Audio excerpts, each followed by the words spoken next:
सनातन पौराणिक इतिहास और हमारे वेदों और पुराणों के अनुसार धरती लोक पर ऐसे 8 व्यक्ति हैं जो चिरंजीवी हैं।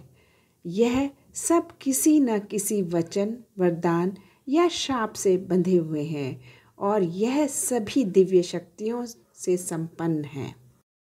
यह सभी आज से सदियों पहले इस दुनिया में पैदा हुए और आज भी हमारे बीच हैं। पर ये लोग कहाँ हैं, ये एक रहस्य है। आइए जानते हैं ये लोग कौन हैं और इन लोगों ने ऐसा क्या किया कि ये लोग सदियों से जीते आ रहे हैं। 8 चिरंजीवियों में सबसे पहला नाम आता है परशुराम। भगवान विष्णु के दशावतारों में छठा अवतार परशुराम का है। परशुराम के पिता ऋषि जमदाग्नि और माता रेणुका थी। इनका प्रारंभिक नाम राम था। राम के तप से प्रसन्न होकर शिवजी ने उन्हें फरसा भेंट किया था। इसके बाद राम ही परशुराम कहलाए। परशुराम का उल्लेख रामायण और महाभारत दोनों ग्रंथों में है। महाभारत के युद्ध में गुरु परशुराम के 3 शिष्यों ने अधर्म के पक्ष में युद्ध लड़ा था। महाभारत के युद्ध में परशुराम के 3 शिष्य पितामह भीष्म, गुरु द्रोणाचार्य और अंगराज कर्ण किसी न किसी विवशता में फंसे थे और इसकी वजह से उन्हें अधर्म का साथ देना पड़ा। लेकिन कलयुग का जो धर्म युद्ध होगा तब गुरु परशुराम के ही एक शिष्य धर्म की स्थापना के लिए युद्ध लड़ेंगे।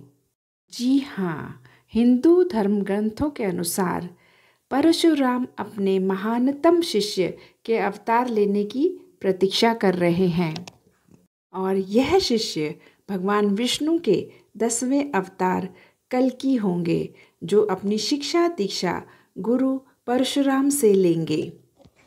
श्रीमद् भगवत गीता के अनुसार कलयुग में जब पाप अपनी चरम पर होगा तब भगवान विष्णु कल्कि अवतार में जन्म लेंगे। दूसरे चिरंजीवी का नाम है अश्वत्थामा। महाभारत के अनुसार गुरु द्रोणाचार्य के पुत्र का नाम अश्वत्थामा था। द्वापर युग में हुए युद्ध में अश्वत्थामा ने कौरवों की ओर से युद्ध किया था। उस समय अश्वत्थामा ने ब्रह्मास्त्र छोड़ दिया था। वह इसे वापस नहीं ले सके। इस वजह से श्री कृष्ण ने उन्हें पृथ्वी पर भटकते रहने का शाप दिया था। इसके बाद श्री कृष्ण खुद कहते हैं कि कलयुग में वो कल्कि के रूप में जन्म लेंगे, तब अश्वत्थामा उनकी रक्षा करेंगे। इसकी जानकारी उन्हें उनकी मणि से मिलेगी जो उनके पास वापस लौट कर आ जाएगी। कलयुग में अश्वत्थामा को भगवान विष्णु के 10वें अवतार कल्कि का समर्थक माना जाता है। कल्कि के बारे में भविष्यवाणी की गई है कि वे एक महान योद्धा होंगे जो बुरी शक्तियों को पराजित करके और शांति और समृद्धि के एक नए युग की शुरुआत करेंगे। और तीसरा नाम है हनुमान जी। त्रेता युग में अंजनी और केसरी के पुत्र के रूप में हनुमान जी का जन्म हुआ था। हनुमान जी माता सीता की खोज में लंका तक पहुंच गए। देवी सीता को श्री राम का संदेश दिया। इससे प्रसन्न होकर सीता ने उन्हें अजर अमर रहने का वर दिया। भगवान राम के भक्त हनुमान जी के बारे में कहा जाता है कि वह चिरंजीवी हैं। वे हर युग में पृथ्वी पर रहते हैं। वे सतयुग में भी थे, रामायण काल में भी थे और महाभारत काल में भी। यह भी कहा जाता है कि वह कलयुग में भी विराजमान हैं। पौराणिक मान्यताओं के मुताबिक जहाँ भी भगवान राम की कथा होती है वहाँ हनुमान जी अवश्य होते हैं। इसलिए हनुमान की कृपा पाने के लिए श्री राम की भक्ति जरूरी है। जो राम भक्त हैं हनुमान उनकी सदैव रक्षा करते हैं। इसके अलावा चौथा नाम है विभीषण। सत्य का साथ देने वाले विभीषण की मदद से ही भगवान राम ने रावण का संहार किया था और देवी सीता को उसके चंगुल से आज़ाद कराया था। राम ने विभीषण को लंका नरेश बनाने के साथ साथ अजर अमर होने का वरदान भी दिया।